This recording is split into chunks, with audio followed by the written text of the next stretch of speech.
बाप घराचा पाया असतो. अगदी बरोबर. कारण जेव्हा घर हलत असतं तेव्हा एकटे असले तरी ते खंबीर असतात, अढळ असतात आणि संपूर्ण घर सांभाळतात. माझे बाबाही असेच आहेत. सेनेत असलेल्या शूर सैनिकासारखे अजूनही, ज्यांनी आमच्या जीवनाचा पहारा केला. लोकांसमोर त्यांनी कधी भावना व्यक्त केल्या नाहीत, परंतु आत असलेल्या प्रेमाचा ओलावा आम्हाला नेहमीच जाणवला. लहान असताना वाटायचं बाबा असे कठोर का असतात? मदत न करता फक्त म्हणतात स्वतः कर, हे तर तू करूच शकतेस ना.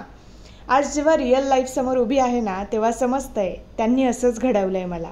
स्वावलंबी, मजबूत, जीवनाचा सामना करणारी त्यांची स्ट्रॉंग गर्ल. लोक म्हणतात तू मुलगी आहेस, जरा जपून.